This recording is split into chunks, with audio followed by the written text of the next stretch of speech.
right, we had very interesting, intense day yesterday, many interesting discussions and a meeting with writers. And the books will be discussed today in many presentations. And so I believe that this day will be also very intensive and interesting. And this session consists of two presentations. And today we'll work in a little different way. With half-an-hour presentations, two half-hour presentations will be succeeded one after another, and then we proceed to questions after the two presentations. All right. So please, the presenters stick to the schedule, half an hour for the presentation. And our first speaker today is Professor Pawła from Lubelski University, Belgium. And please. Okay, thank you very much for introducing me. Good morning, everybody. As you can see in the opening slide of the presentation, I decided to slightly modify and expand the title of my talk. First of all, the fiction label in the main title has become fiction/non-fiction, because as you know, ever since the famous debate between Saul Friedlander and Hayden White in the early 1990s about the limits of representation and the critical role of narrativization in Holocaust culture and historiography, the dividing line between fiction and non-fiction has become and has remained a contested issue in Holocaust literary studies and in Holocaust studies at large. What's more, as you will have noticed when preparing for this meeting, the basic and extended corpus of texts selected for this seminar by our Polish colleagues covers a broad spectrum of both fictionalized and factualized accounts, with Magdalena Tulis' Skaza Flaw occupying one end of the continuum, and Michał Głowinski's childhood memoir Czarne Sezony, The Black Seasons, occupying the other end. So today I will be talking in terms of narrative rather than in terms of fiction and or non-fiction. Also, although this project primarily deals with literary production, I will also include some examples and samples from neighboring fields of cultural production, such as film and graphic novels, because trends that are observable in contemporary literature about the Holocaust neatly intertwine with tendencies going on in these other, partly overlapping fields. Finally, and no less importantly, while the Polish corpus will be the main frame of reference in my talk, I will also pay attention to West European, North American, and Israeli texts and contexts in keeping with the comparative scope of the CoHLIT-21 project. Now, when it comes to the actual focus of my presentation, the notion of return in the main title and the notion of topography in the added subtitle indicate that I'm particularly interested in how aspects of mobility and spatiality inform contemporary narratives related to the Holocaust. As such, my presentation partly ties in with the spatial turn that has engulfed Holocaust studies after the turn of the millennium. The perhaps best known and most ambitious example is the Geographies of the Holocaust project that started some 15 years ago at the initiative of a couple of British and North American historians. In the eponymous, I edited volume from 2014, we read, among other things, that, I quote, "The Second World War Holocaust was a profoundly geographical event, rooted in specific physical spaces, times and landscapes, characterized by a spatiality of process, concentration, deportation, dispersal, dislocation," unquote. The British historian Dan Stone, who contributed to another Geographies volume, wrote for his part, I quote, "One can understand the Holocaust as a process of gradually restricting the Jews' spaces until the point at which they are denied any space at all," unquote. In order to visualize these spatial dynamics on a large scale, the scholars involved started to create sets of databases linking specific places and areas with historical records, and then using so-called GIS, Geographic Information Systems, in in order to visualize spatial trajectories, networks, and connections on interactive maps. As you can see in this slide, the Geographies website offers a series of interesting macro and micro scale examples. Another approach, qualitative rather than quantitative, is offered by the Vision's CoHLIT project, which uses topographical data from historical records to visually capture the lived experiences and trajectories of Holocaust victims. Similar, albeit technologically less advanced attempts to engage with Holocaust history through a geographical and topographical lens have been made in Poland. For instance, in this book by Barbara Engelking and Jacek Żurek. The American scholars Michael Mang and Erika Lehrer, for their part, have looked at the remains of Jewish spaces and places after the Holocaust. Still other historians, such as Simone Gigliotti, have shifted focus to the centrality of mobility and immobility in the Holocaust experience, for instance, in this fascinating book from 2010. Obviously, these are primarily historiographical approaches to the subject, but it goes without saying that a similar preoccupation with spatiality, mobility, and mapping can be observed in Holocaust memory culture at large, not the least in literature. See, for instance, the already mentioned memoir The Black Seasons, in which Michał Głowinski meticulously attempts, in spite of his defective and failing memory, to reconstruct the turbulent trajectory which he went through as a Jewish child during and after the war. The urban topography of wartime Warsaw and mobility through space, but also through time, are equally central to Marcin Szczegielski's children's book, The Art of Time.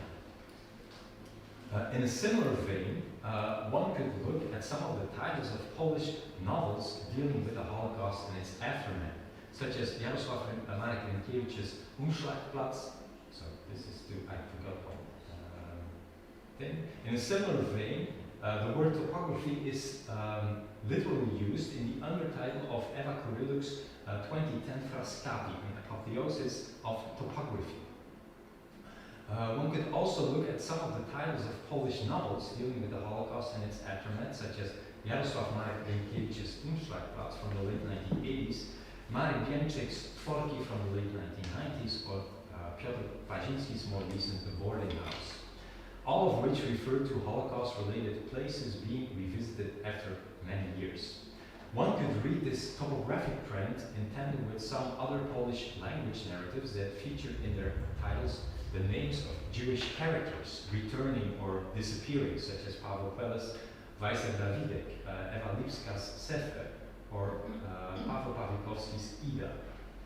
Taken together, these place and character-related book titles neatly indicate, I believe, the tension between the continuous existence of these Holocaust-related places and spaces as sites or non-sites of memory, as Roman Sendika has argued, and the massive disappearance of the Jewish people associated with them.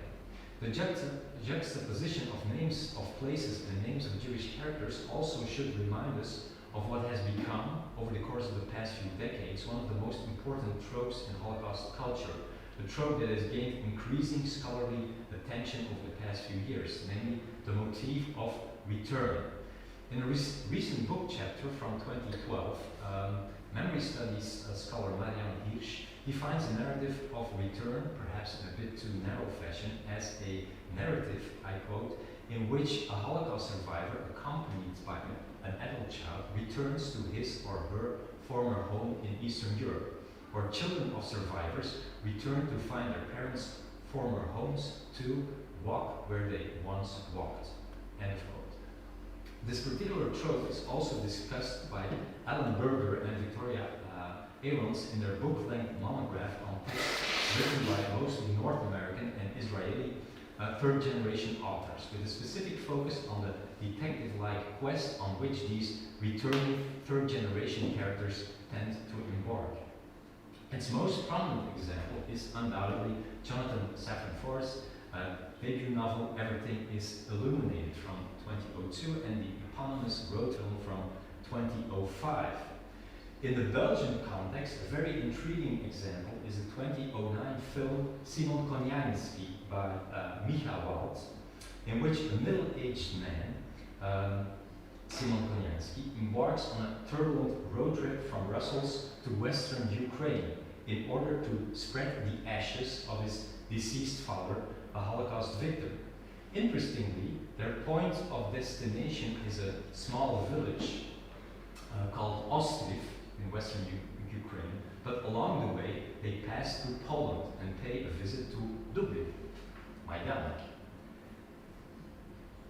In the Polish context, in turn, there is a very interesting sociological study by Katka Reszke, Return of the Jew, the title of which refers to the emergence of a new Jewish community consisting mainly of young Poles who have come to discover in recent years their Polish Jewish heritage.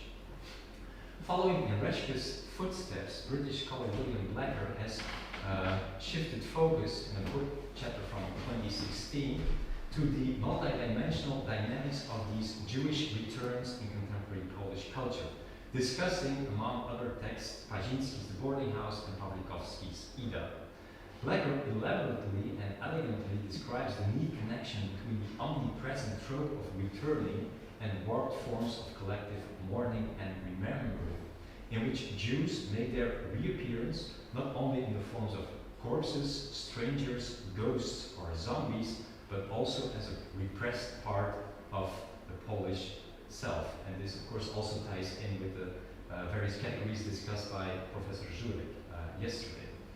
Blacker also draws attention to two interconnected forms of return in memorial and post-memorial artifacts, namely mnemonic returns, going back in time by way of remembering past events, and physical returns, going back in spatial terms.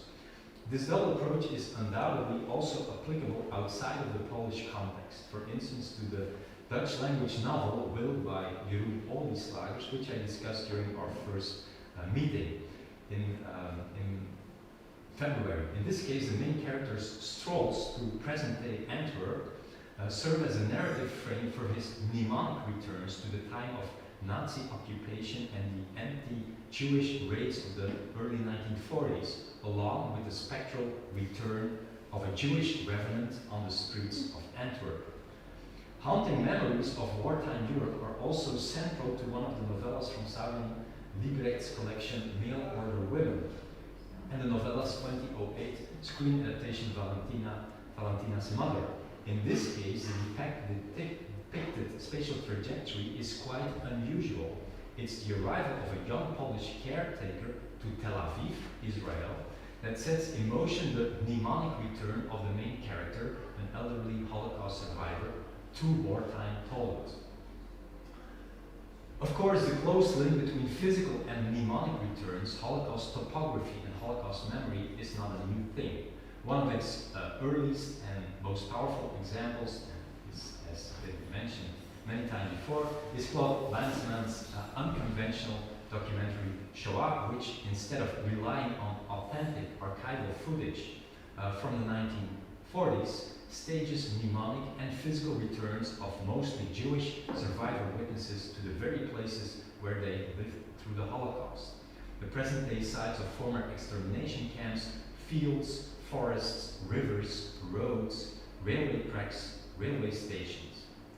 It's important to note here that Lanzmann repeatedly called his documentary a topographic film, un film topographique, the objective of which was to come as close as possible to the historical and geographical reality of mass destruction and the way its memory continues to live on in the present.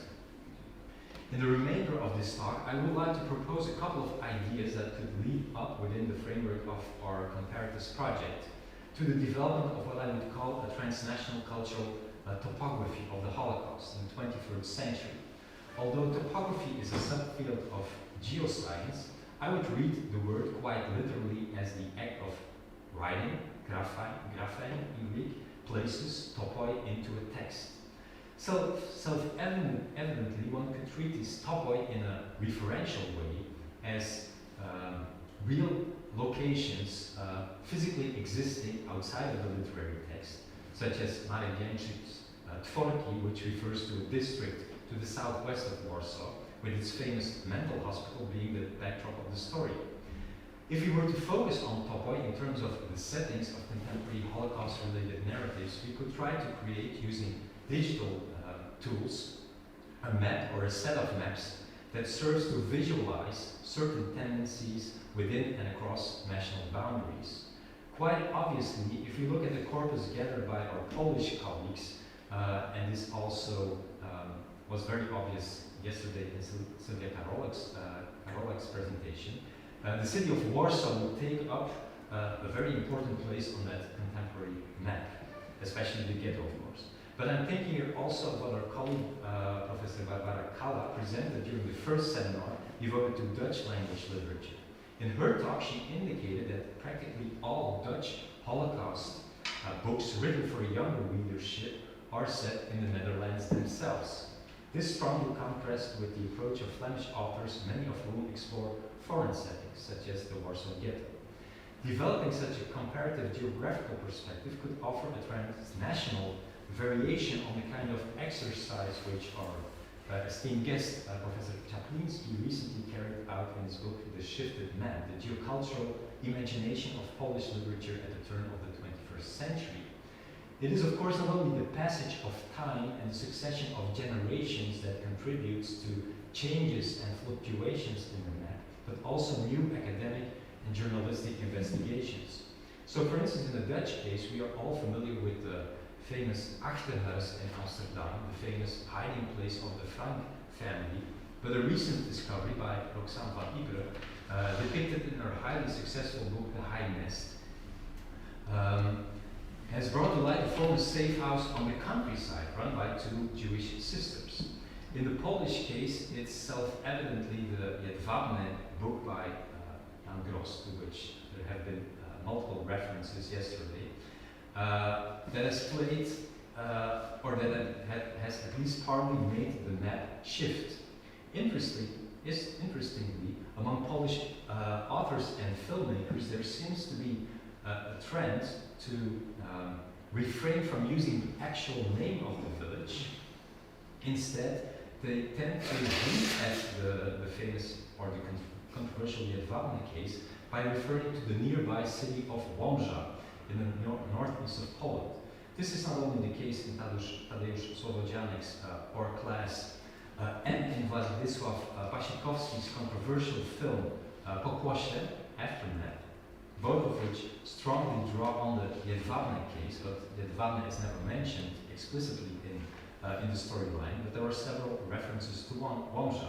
This also applies to Paweł Pawlikowski's Ida, part of the action of which is symbolically situated in Piaska near Łomża. There is no village, Piaska near Łomża, but that's how they refer to it within the script. Of course, this kind of synoptic topographical approach should go along with the typological one, paying attention to the types of sites and locations that feature in these narratives. It may be useful here to elaborate further on what some scholars, Ezrahi, Lubelski, have suggested, namely that the universe of Holocaust representation can be seen as one consisting of concentric circles, the gas chambers being at the very center as the locus of absolute evil, whereas the outer circles mark further separation from the event with a capital E. As Vanessa Joosen pointed out during her presentation back in February, children's lit has tended to shy away from the actual sites of mass murder, focusing instead on apparently less trauma-laden locations such as ghettos and hiding places, and this also came to the surface yesterday in Sylwia Karolak's presentation on the Warsaw Ghetto. Meanwhile, the Jedwabne case indicates once more that this representational universe is in flux. The motif of the barn becoming the spatial epitome of what Przemysław Czaplinski has called the paradigm of normalcy in contemporary Polish discourses on the Holocaust. The barn features prominently in Słowodzianek's Or Class and in Wasikowski's Aftermath, but its symbolic potential is also activated in perhaps one of the most compelling recent films about Holocaust oblivion, namely the Polish-Israeli co-production Demon, about a dybbuk making its appearance at a Polish wedding party set in a barn. In this particular case, as in the case of Magdalena Tuli's Flaw, there are no topographical indications whatsoever in the story, but the mise en scène is full of symbolically loaded props and spatial elements. Developing this kind of typological approach, or topology if you like, will help to address, I believe, the question of Holocaust spatiality, not only in its extra-textual, but also in its textual dimension. You will remember, of course, that the Greek word topos has been introduced in the domain of historical poetics by Ernst Robert Curtius in a book which he wrote during the Second World War.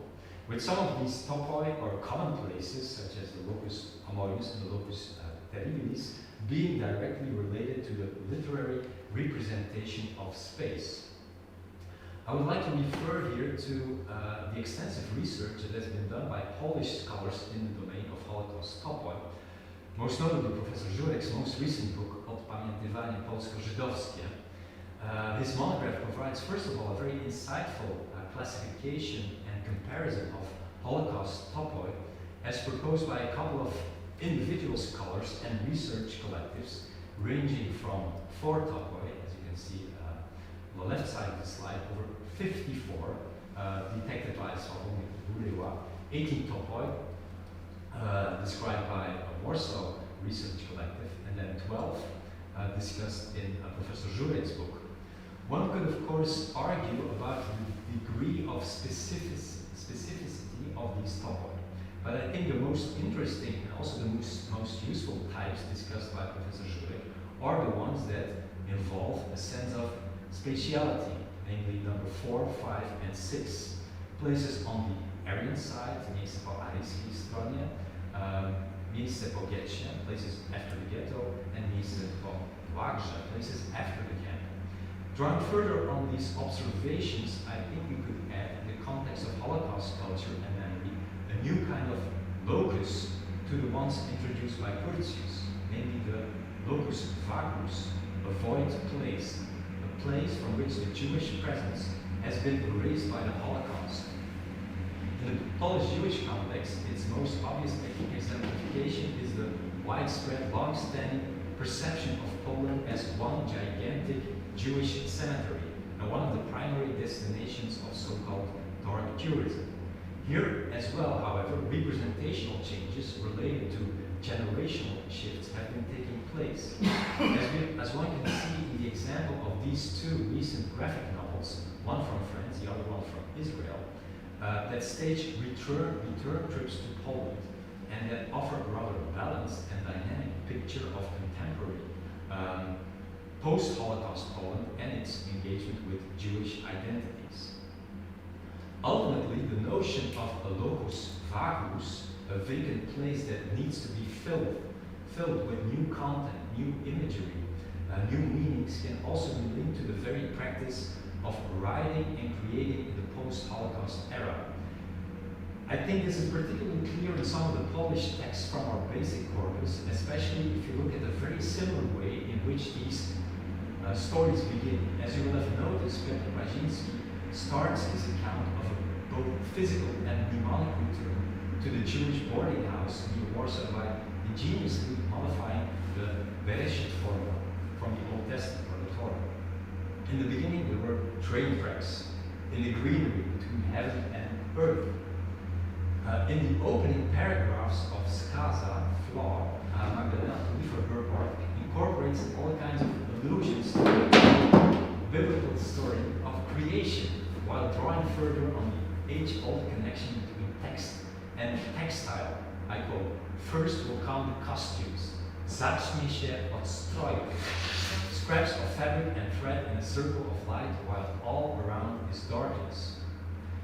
Marek Jęczyk, in turn, elaborates further on the legacy of post-structuralist art and its rehabilitation of writing as opposed to speech by using the word pismo in the opening lines of tworki, meaning both writing and a letter, and in the English translation, the translator decided to go for leather, but the second meaning of the word is equally relevant. I quote, "As though dragged to the break of day, as though from the river's very sources these words came into the world. Yes, in the beginning there was the letter, or if you like, writing. There was writing, none too pretty, the tall clenched letters refusing themselves space, refusing the sentences sails." In a less complex but equally interesting way, Renata Piątkowska frames the story of child survivor Szymon Bauman in All of My Moms as a mnemonic return to the wartime period, while foregrounding Szymon's speech act and the very act of beginning to speak. This is also the opening fragment we heard last night at the meeting with Piątkowska. So there is the introductory fragment and then it goes on. "He told me once and it began like this." So this focus on beginning to speak. Szymon Bauman's oral storytelling, sitting on a bench in Warsaw, you may have noticed that there have been a couple of pictures with benches. There was a Frascati picture with a bench in Warsaw. We also saw it on the Simon Koniański poster, the two characters sitting on a bench on their way to Western Ukraine. In this case as well, we have a bench, and the oral storytelling frames serves as a narrative frame for the entire text, in the sense that All of My Moms concludes with the sentence, "One day I asked him and he told me his story." So that's the ending of the story. And then we have this bench, of course, and as a side note, it's undoubtedly coincidental, but nevertheless intriguing that both Piątkowska and Bięczyk, so a totally different novel for a totally different readership, locate the creation of their respective stories, one being told orally, the other one being written on a laptop, sitting on a bench in the mental hospital at Antwerpii, in a similar spatial configuration. So mainly with the narrator sitting on a bench somewhere in contemporary Poland. So let's go back to Antwerpii by Bięczyk. A couple of interesting sentences I highlighted in yellow. Perhaps on that very same bench, I with my computer. The bench will be empty, so once again this reference to emptiness. There is also a reference to the motif of return.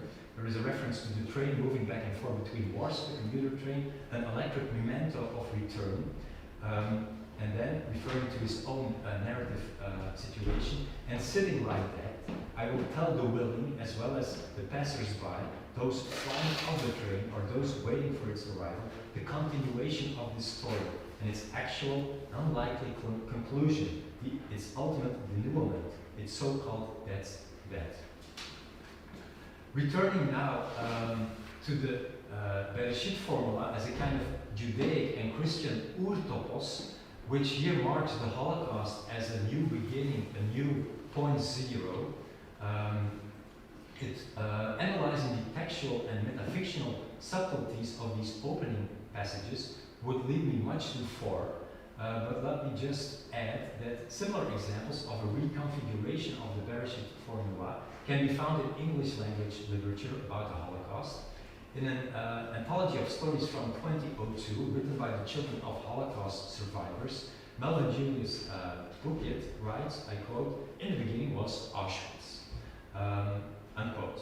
Eva Hoffman, in turn, one of the most prominent representatives of the second generation, begins the first chapter of her acclaimed book after such knowledge with the line, I quote, "In the beginning was the war," unquote. So a new beginning, point zero in our lives.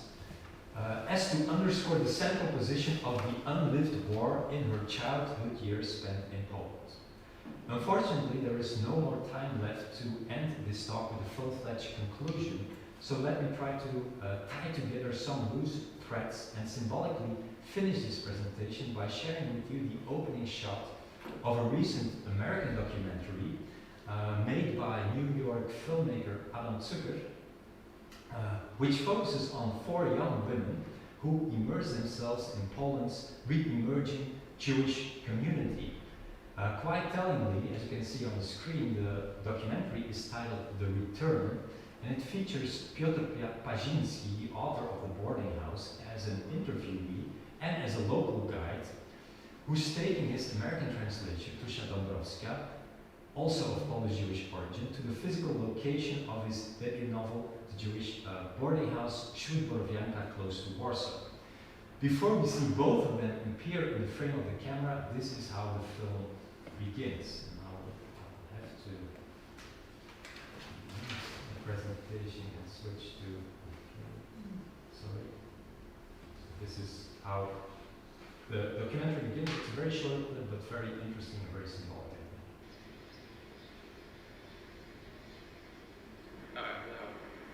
Actually, should go back to the very beginning. It starts with a black screen, so darkness, and then it goes on. Then you see this picture of a railway track in Olwos, close to Warsaw. And then we see Bazinski and Dąbrowska up here. Okay, and then I have the final slides.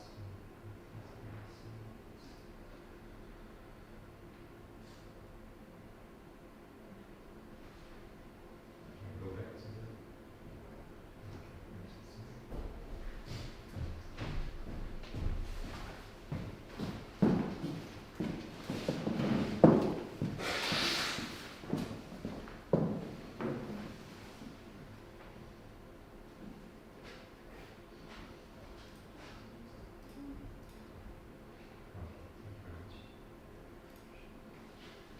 So, speaking in a figure and interpretation way, in this beginning, taken from Alan Sugar's documentary, is my end. Thank you very much for your attention.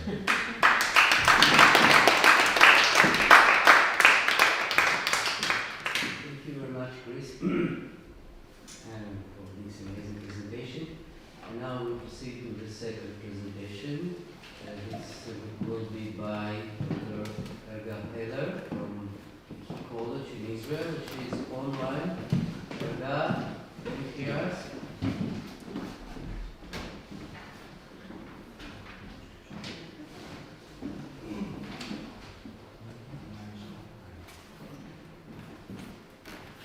The voice is universal.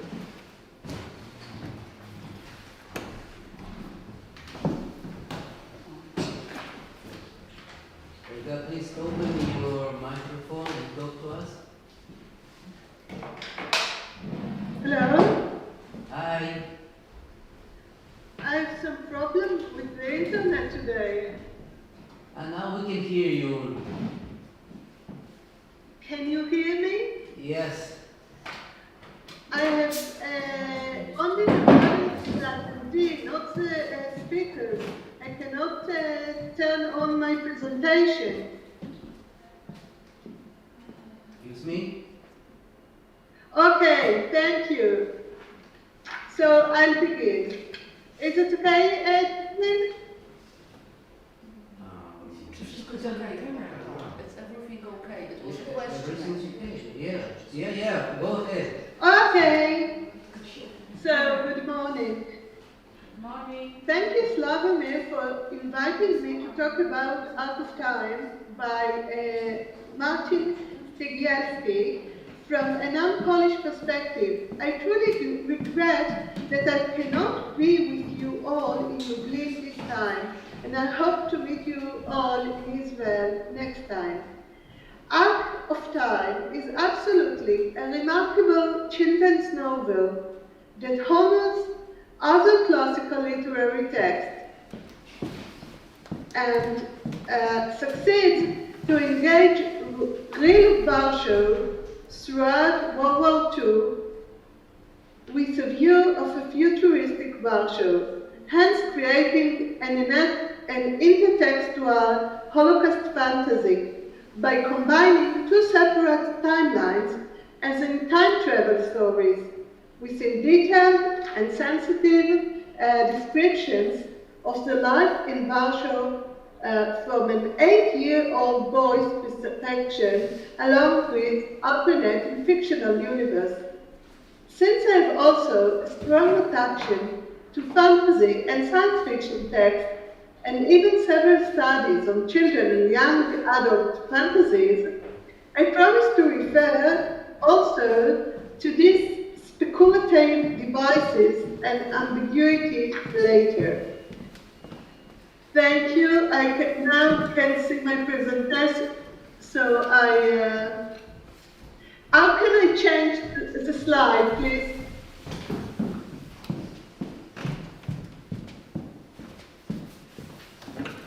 In the bottom screen you have, can you see?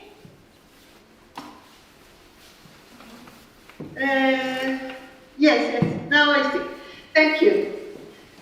So, my talk will suggest a comparative reading of two Holocaust stories for young readers, the Polish, Out of Time, and the most known Hebrew children's novel, Ha'ibir Chovat Ziporim, The Ilan on Bird Street, by Uri Orlev. Orlev is a Polish-born Israeli children's author and a Holocaust survivor. He was born in 1931 in Warsaw by the name of Yadwin Henryk Orlowski. The Island of Bird Street, which takes place and hence depicts Warsaw Ghetto, was first published in 1981. It is a semi-fictional Holocaust story, semi-fictional and semi-autobiographical for 10 to 14 years old readers. The two texts, Out of Time and The Island of Bird Street, were translated into other languages. Orlev is available in 21 languages, including Polish. Unfortunately, Out of Time was not translated into Hebrew.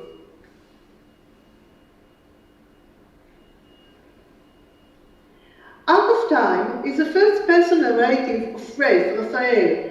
The fantastic text enables two ways of reading.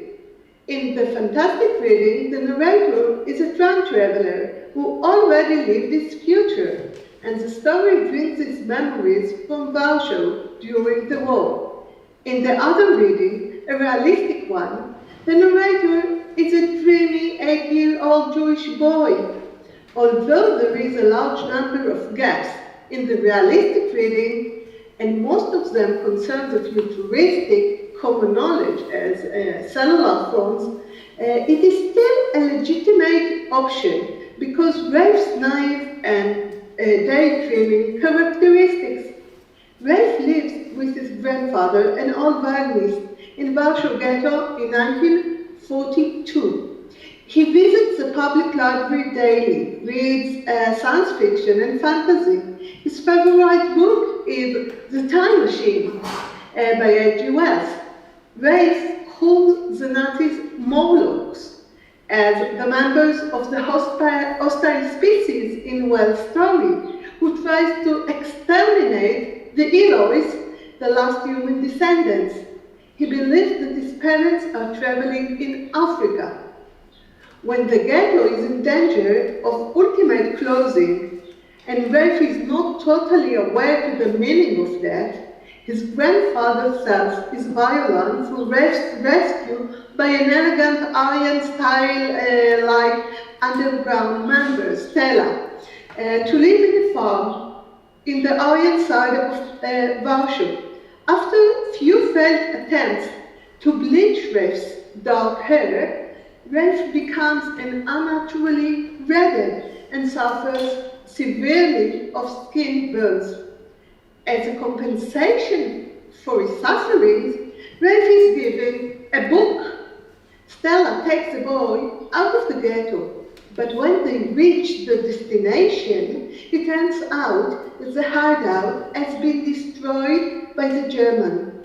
Then she hides Rafe and his new book in a cellar, empty cellar in Warsaw Zoo. Hallucinating Rafe is left alone and dreams about, or goes to, a time travel to 2030, a post-war Warsaw, and there he meets Asia, his own future granddaughter, but he and his readers do not know that yet.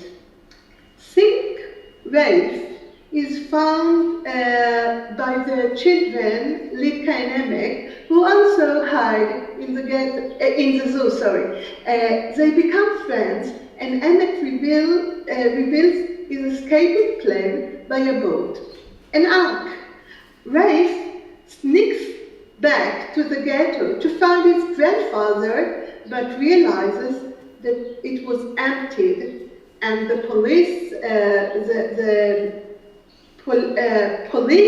looks for hiding Jews. Litka and Emek and Rafe launch the ark, but at the last moment they are discovered by the Nazis. Litka and Emek manage to escape, but Rafe is injured during his escaping attempt and falls into the river. Then he experiences another time travel to his own secure future, after which he is rescued by Janka, his beloved librarian from the ghetto. The story ends in the future, when the old Rafe and his old wife, Litka, both about 80 years old, are walking in Warsaw Zoo, and old Rafe tries to stay out of sight of 8-year-old Rafe and his own granddaughter, Asia, in order to avoid a time travel paradox.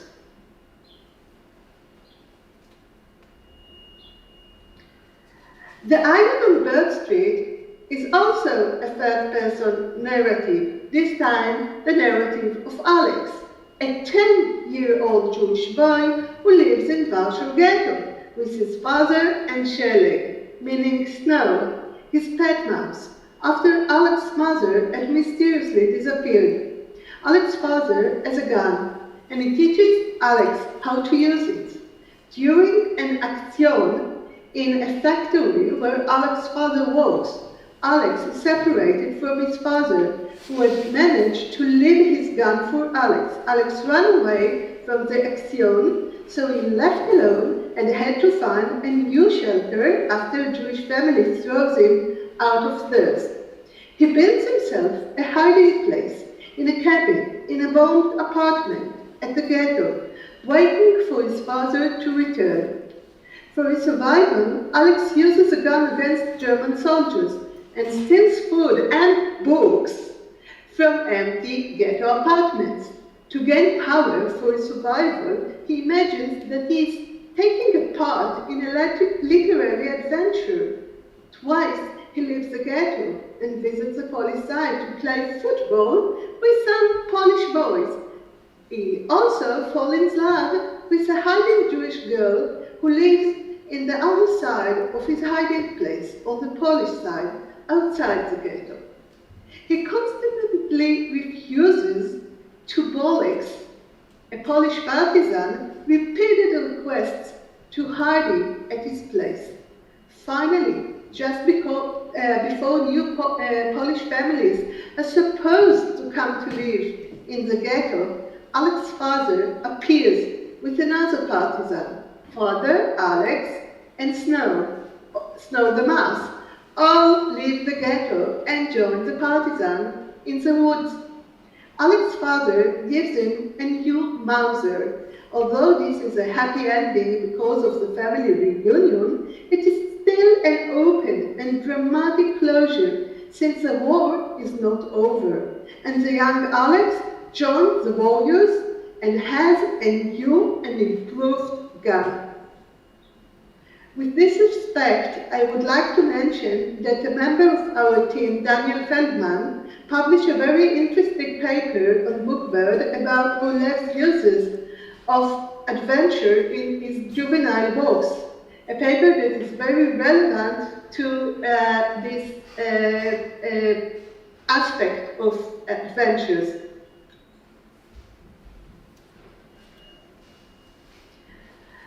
But when I read the English translation of Out of Time for the first time, after Sławomir had asked me to talk about any Israel children text that I find relevant and I want to talk about, then I thought it might be relevant to talk about this series, Minheret HaZman, the Time Tunnel.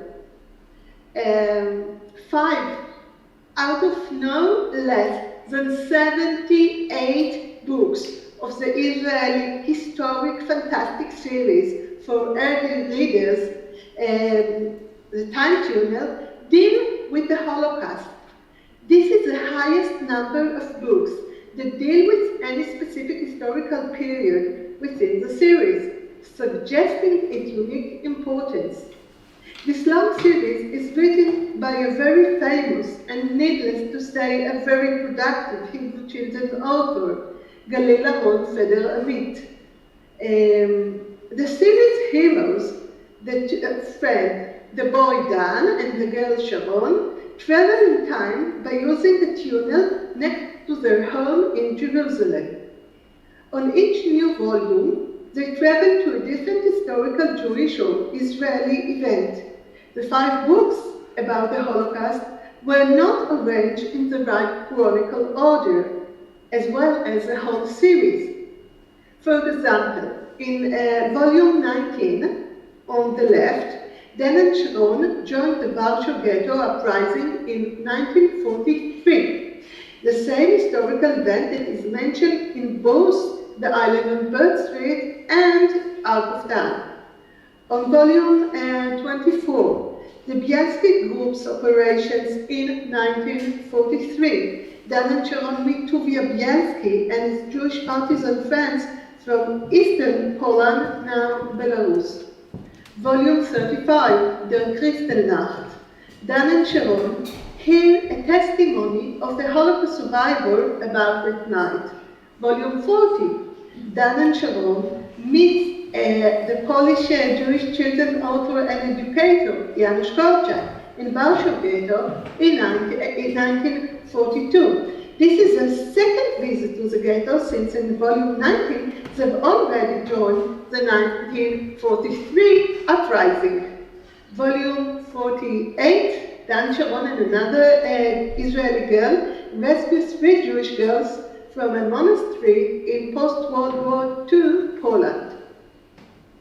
Yet although I believe that the time travel theme is a very interesting possible literary device for narrating historical events, and although it may be a proper study for itself, I thought about a much relevant text that enables us to compare the life in the ghetto, life of 2 boys from Warsaw Ghetto, the Island on Bird Street.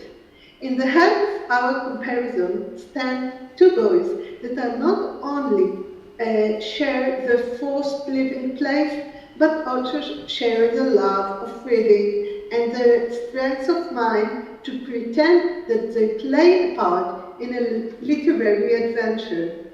2 little boys that were found themselves alone and have to survive.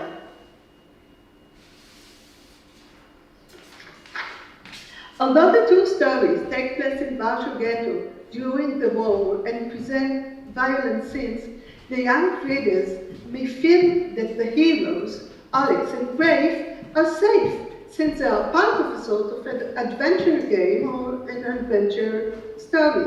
Both Alex and Brave lost their family, but at the happy ending, they found their family members again.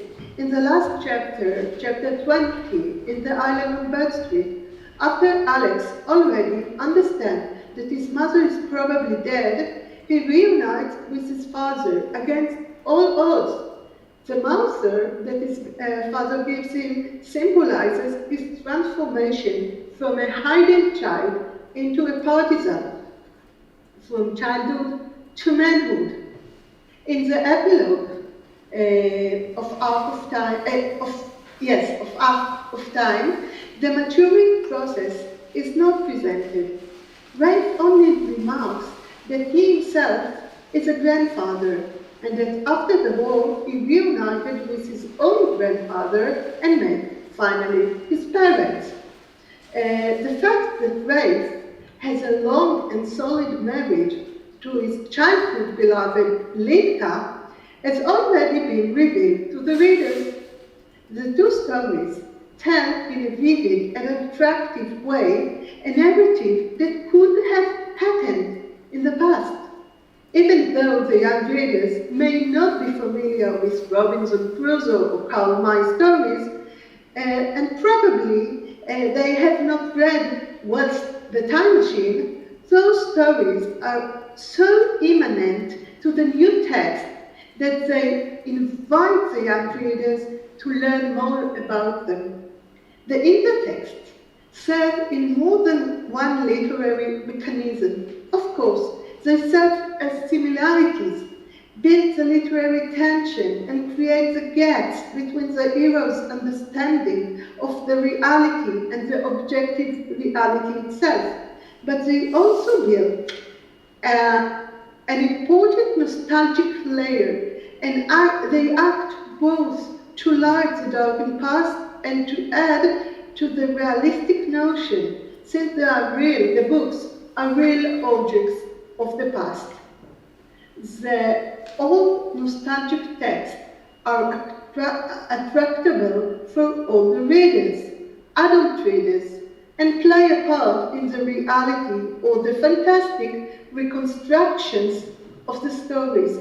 The Island on Bird Street and Out of Time are not ambivalent texts according to Zohar Shavit, but there is no doubt that this dynamic reconstruction of the plot and their anecdotal and uncanny nature, especially by adult readers, is a function of those intertextual relations. The young readers are not expected to identify the intertext, but they understand that they are both nostalgic and fictional, hence they serve their purpose, even without noting the original pre-war plots. The young readers understand the fictional dimension. They understand that they read a Holocaust story and not a historical text.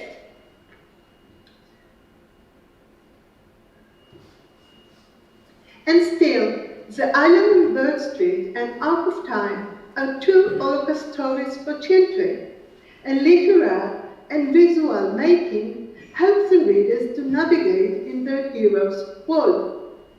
Both authors depict Warsaw. Uri Orlew's Warsaw is depicted as a typical ghetto, and as any typical Polish city under the Nazi occupation. The use of Bird Street, Rehovot Zikorim, instead of a proper street name is a part of the generalization literary strategy. Orlew writes mainly for Hebrew young readers, and as such, they are not familiar with Warsaw.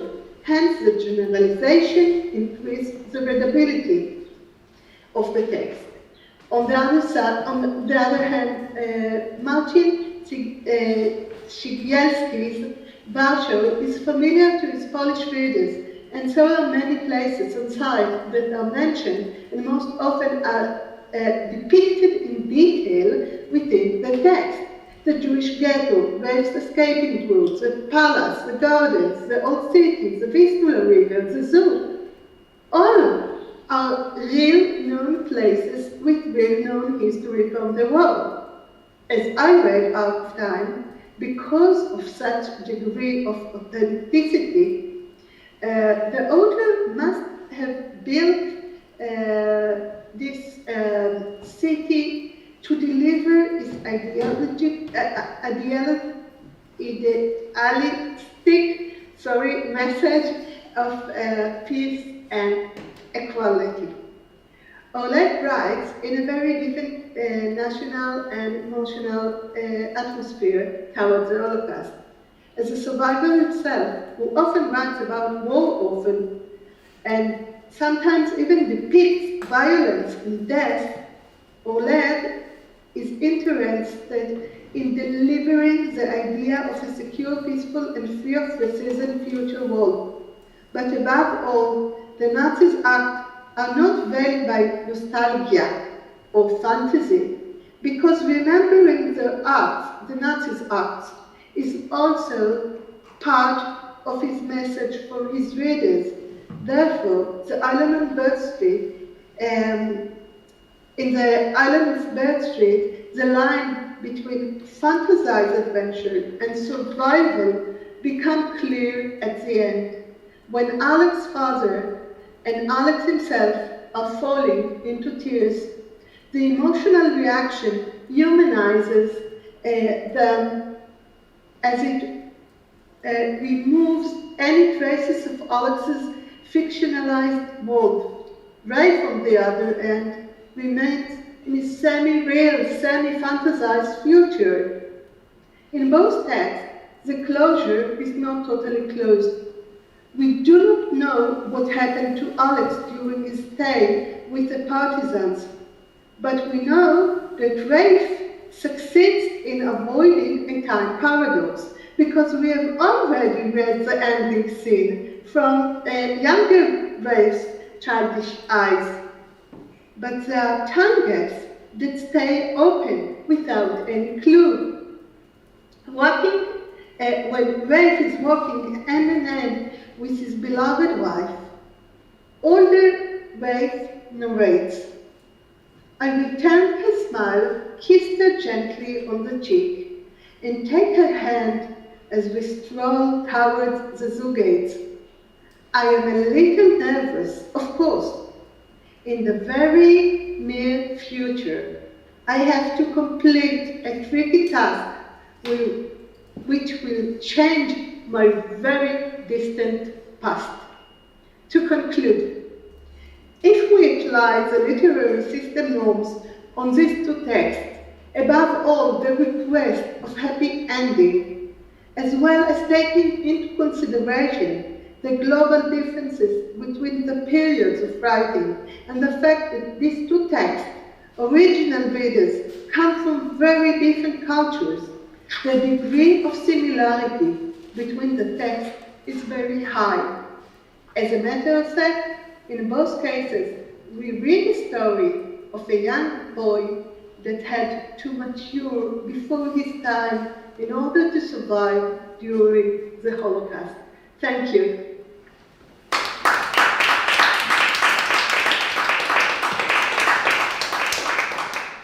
Thank you very much, Erga, for this brilliant presentation, and especially thanks to both speakers for sticking to the schedule. And now we go into the discussion. Your questions? Yes, Sławomir. This is question to Erga. Hello, Erga. I would like to ask you if in Hebrew. They can't hear us.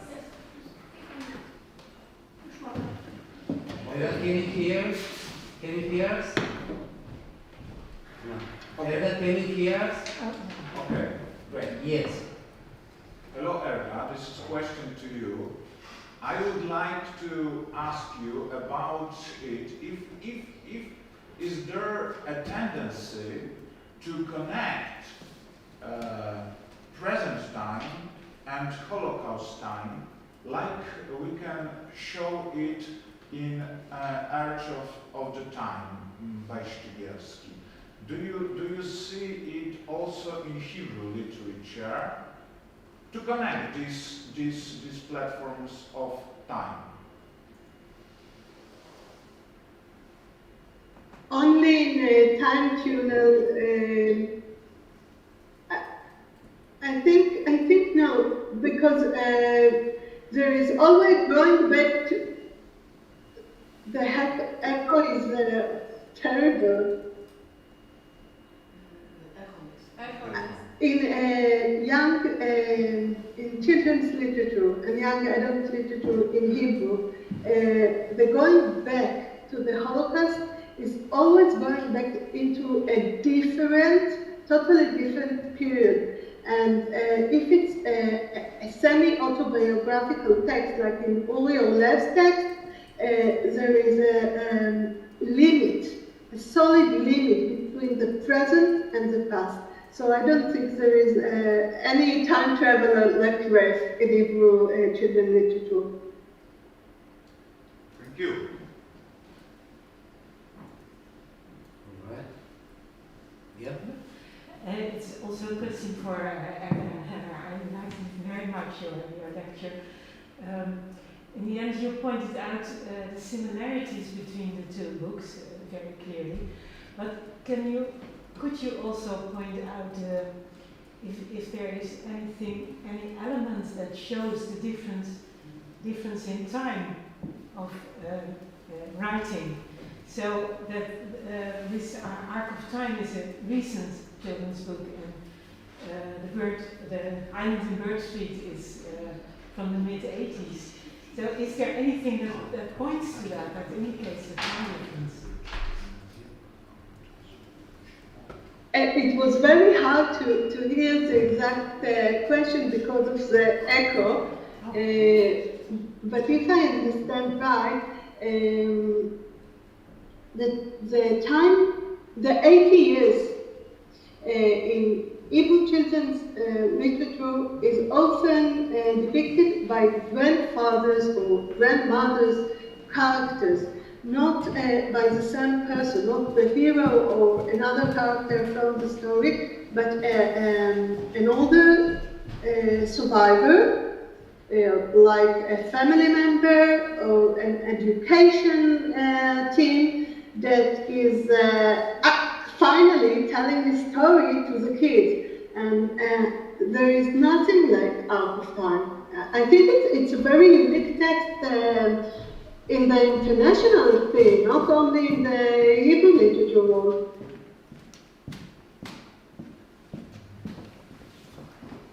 I have a question. No, wait, just a minute. Yeah, now, go. Yeah? Yeah, so Okay. This is the question to Chris. Chris, do you remember the first sentence in Boarding House by Paziński? In Polish there is na początku były tory. That it is very interesting because in Polish language this is the association of the word Torah. There are two Torah in the beginning, and I'm very interested in it. How do you? What is your point of view on it? Is it something important for interpretation of this book, or this is only simply association in Polish languages without any sense? Well, that's a great question. If you know Paziński and if you're familiar with his background, then I think it's very relevant to read the entire book through the lens of topoi, and especially Judaic topoi. I think of all the books I've read for this seminar, well, I read Paziński before, of course. It's completely obsessed with this kind of imagery. There is this motif of Exodus which constantly returns. Well, there are all these discussions, of course, with these elderly inhabitants of the boarding house. So I think this very first sentence, and one of the points I wanted to make, there is in this Polish corpus, perhaps also in the English-American corpus, an obsession with beginnings. I don't see this to the same extent, for instance, in the Dutch case. But when it comes to the first sentence in the boarding house, it operates on various levels. So, and your suggestion that it's the two Torahs, so to speak, so the written one and then the Talmudic as some kind of extension of it, it's definitely also at work. So it refers to the Holocaust, of course, railways as the most iconic image of the Holocaust. It's also referring to the trajectory he was taking as a child to the Szyborowianka boarding house in the 1970s, and it's also the same trajectory he's taking when he's physically returning already after the turn of the millennium to the same boarding house. So it's a mnemonic return along railway tracks, referring to the Holocaust, referring to the 1970s, Poland, his present day return from Warsaw, the center, to this safe haven of Polish Jewry. But it's also, I also think he's entering into a dialogue, for instance, with Eva Thompson, in the beginning was the war. He changes this into, in the beginning, there were railway tracks. There is a reference to the Holocaust, but it's a new kind of beginning. He's a third generation Polish Jew. He doesn't have this kind of connection with the trauma of the Holocaust as the first generation or the second generation. So there is a new beginning taking place for these contemporary Polish Jews. So yeah, indeed, it's a very complex novel and it's full of intertextual references. Thank you. Yeah. Also, I have a question, please. Do I understand properly that you are talking about culture which returns because it is trying to move on, to move forward, but this is a kind of a whirlpool, a funnel, a spiral, circle. So any possibilities to move on after that return to the end, which should be the beginning? Any possibilities? Because yes, this is a kind of circle to go back in order to move forward. So well, I think in that case the image of a spiral would make more sense because a circle is just of course. You're following the same trajectory. Where a spiral is you enter up in familiar places. Yeah. So it's more like, I think also in Iżikowski, in one of his essays, there is this idea of a spiral and how history returns, but never in the same way, but in a similar way, and this also applies to the Holocaust, of course. But in this case, this new beginning, which is also, of course, influenced by what ended, the end losing, it's of course a radical rupture. So it's in terms of historical evolution, I think it's a very radical new beginning, but it's always going back to the things that happened. But it also ties, I think, with our present-day obsession with nostalgia. Marianne Hirsch has also edited a volume on the meaning of this motif of return in contemporary culture. People looking for roots, a double O. Taking certain roots, O-U. So this is this famous double label, roots, in order to move on. So you can't move on without first going back to the roots. I think these two are interconnected. But after you go back to your roots, our roots, the European roots, that is to the Holocaust, you realize that there's no way out. Yeah? So my question, is there any way out? Is there any possibilities of going forward? It was my question. Yes? Well, did I steal it? To your presentation, actually. Yeah, of course. Well, I think we're trapped.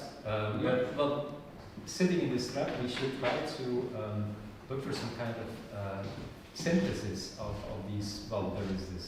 Let's say you refer to the two legitimate cultures and there's pride and there's shame. I think you have to find some kind of middle ground that I think we will remain in the, let's say, in the matrix. So there is no way out of this meditation.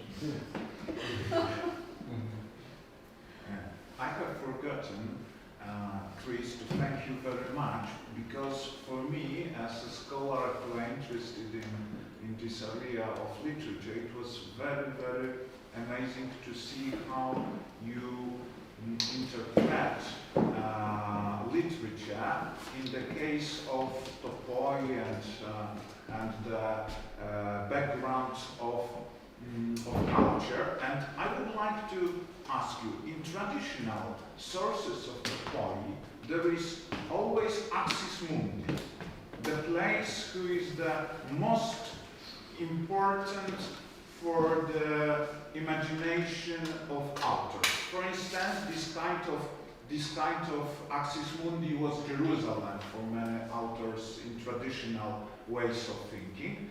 What about these new sources of topoi in literature which you read, and could you show us, are there any tendencies in this topoi? Auschwitz is Axis Mundi or other place in this literature? Well, we could return, of course, to the, well, there is this huge evolution of cartography, starting from the Middle Ages. You refer to this Axis Mundi. There is this famous OT map. I don't know if you see it in front of you, but there is indeed Jerusalem in the middle. So you have a circle and then a T, and there's Jerusalem in the middle, and then you have a couple of C's, and there is Asia, Africa, and Europe, and Jerusalem in the middle. In modern times, early modernity, of course, we get rid of this kind of religious map, and then there is this famous, it's called Europa Regina, so Europe represented as the Holy Mother, so this female figure, the Holy Mother wearing a gown in the shape of Europe, so there is still this link with Christianity, but we have moved out of the Middle East, so now it's Europe in the center of our geographical and cultural imagination. And indeed, I think, and one of the things we could try to do, using tools from digital humanities, because of course, on one hand, we could do close readings, and these are very important, but since we are dealing with large corpuses and with different areas, we could try to make some kind of contemporary map of Holocaust topographical imagination. So this is different for the Dutch case, for instance, so there is this very strong focus on the Netherlands, hiding places, sometimes camps. In the Polish case, there is the ghetto as the primary locus, and the camps, they are sometimes subtly referred to, but they are avoided. So if you look at, I can't show you the illustration, but on the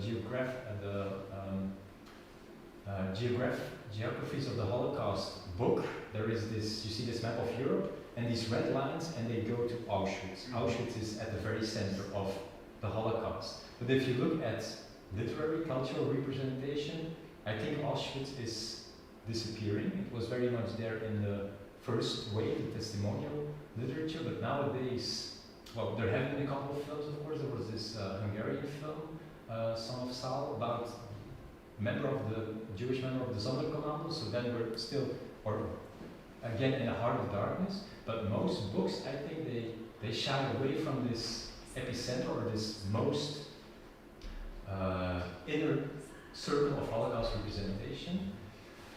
So I think, I don't have a ready answer, but I think we could try to make a new map, and based on the books we're dealing with in various regions, try to see where this Holocaust is being dealt with, in what kind of setting.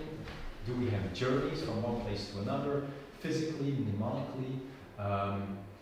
And my guess is that, well, Polish literature will be very much concentrated on Poland for obvious reasons, so I don't think there will be Polish novels, neither for children, neither for adult readers, dealing with locations outside of Poland. That's quite obvious. There will be foreign books dealing with Poland as some kind of symbol of the Shoah. I would be very interested in Hebrew literature, of course. I showed this cover of this graphic novel, The Property, which is about one of these, well, it's memory tours, or these pilgrimages on which young Israeli children are sent to Poland. So there will be a lot of return trips to Poland, also from Israel, from the United States. So that would be something I would like to do. So close readings on the one hand, but also gathering a lot of materials and try to visualize where this Holocaust as a economy metaphor is located in spatial terms. There is a question from our online friends. Okay, she can speak if she wants. All right. Okay, I have two questions. Actually, one to Chris and one to Erga, if I may. So my question to Chris is, when you were talking about all those loci, so when we talk about locus vacus, right, the emptiness. When we talk about geographies, when we talk about European history of Holocaust, I mean, I'm always surprised that when we talk about this emptiness, we don't talk empty space, you know, that, for example, Auschwitz occupies or Birkenau occupies. So, but before that became an extermination camp, or before it became this destructive memory of collective European memory, it was something there before. Was it the village? Was it the little shtetl? Was it something else? I don't know. But we never connect this place that we claim it is empty right now with the previous history. I don't know if, I mean, I'm sorry, this is 4 o'clock in the morning in my place, so I might not be able to verbalize what I'm thinking about correctly. What I am trying to say that we as researchers, as scholars, as writers, we never refer to the beginnings of a certain space that became the space of destruction. And my question is why? We never talk about previous history, peaceful history before, for example, Buchenwald became Buchenwald. So I don't understand the connection of locus with history. And that was my first question. And I'm still puzzled by this dynamics, by this spatial dynamics. My question to Erna was about this cycle of books that you indicated. I mean, this is very interesting, but do those time travelers go somewhere else? For example, to ancient Rome to rescue Jews? Do they go to other places? Or is it focused on the war experience, or is it entire Jewish history that is played out as a time travel? That's it. Thank you. I don't know, did I make myself clear, Chris? Because I was thinking on my feet and I'm not sure that I was able to explain what I am puzzled with. Mm-hmm. Well, it's a very interesting question. It's also a very difficult question to answer because, well, you asked why. I wouldn't know, but I think perhaps I should make clear that I use this notion of emptiness, but emptiness is of course relative. Something has been destroyed, something has been removed, but there was something there, of course. So when I refer to this locus vacus, it refers to the fact that some aspects of life in that particular place have been radically destroyed, and sometimes through cultural practices, some element of this this destruction has been returned, or well, yesterday in Lublinie we saw these paintings or illustrations close to the Jewish quarter. Perhaps an interesting book would be, there is this young French author journalist who has a Polish background, and a couple of years ago she published a book called, in perhaps Bettina remembers, Mijn Zomer in Auschwitz. Well, I don't think she uses the word Auschwitz, but she uses the word Oświęcim because she has a Polish grandmother who lives in Oświęcim.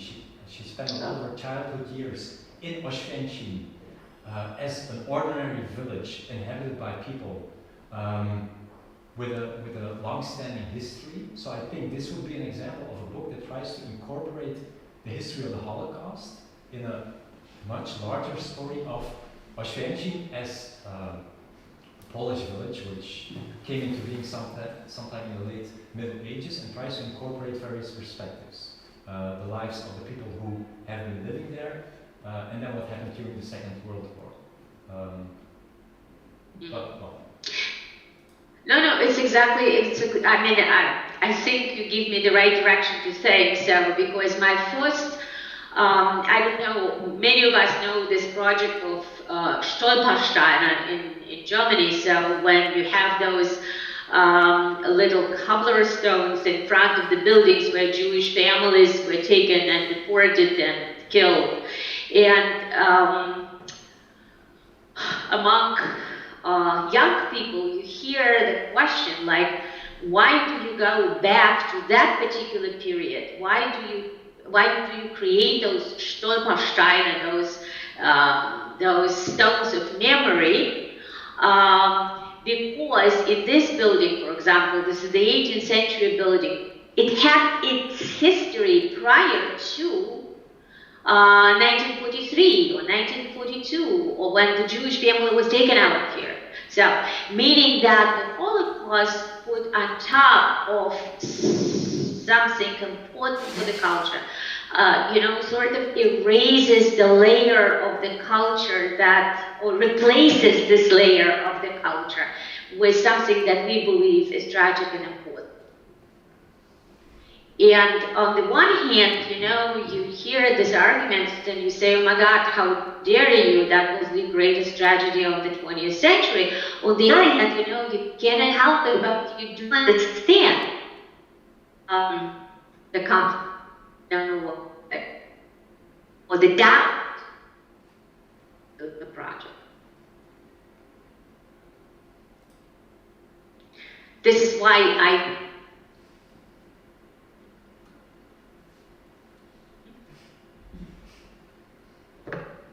Marina, do you want my answer to you? Yes, I do. Thank you. In her הזמן בטנציונר, there are 78 books for now. The ancientest historical period that is described in the series is the Hashmonaim era, and the newest is the Gulf War of 1991. So it's always Hebrew, Jewish, Israeli history, but very large scale. All right, I think there is time for one last question. Sarah, would you like to speak to us? There are the hints that you wanted. All right. Sarah? Speak up. Okay, sorry. Thank you. And those were two really interesting and great papers, so I appreciate those. I also have two questions, one for each of you, but I'll try to keep it quick. The first one is for Urga. You talk about this, the time slip narratives, and I think I've been thinking about that in terms of when writing for young people, authors tend to try to use these distancing strategies, like they want to educate young people about what happened and be historically accurate, but they also want to sort of give them some distance between what actually occurred in ways they don't always do in writing intended for adult audiences. So have you thought about the time slip as a distancing strategy, in that authors use it to assure young readers that this person did survive, but now we're going to go back and look at their actual experiences, but you can identify with them because you know that they survived already. And so I think there's this level of comfort, which I think is interesting to explore. Maybe we can talk more about it later. I messaged you in the chat because I think there's some stuff to unpack there. And Jerry Spinelli has a book called Milkweed that was published in America that's about boys in the ghetto, which I think could be a good comparative analysis as well. And then for Chris, I'm really interested in, I know like Dirk Moses just published a book on genocide, and he said part of the definitions are a problem because genocide is ultimately a crime of identity. And I think this notion of how closely identity is tied to topography and to location is really important, and particularly for the idea of revisiting those locations where such extreme violence occurred. You would almost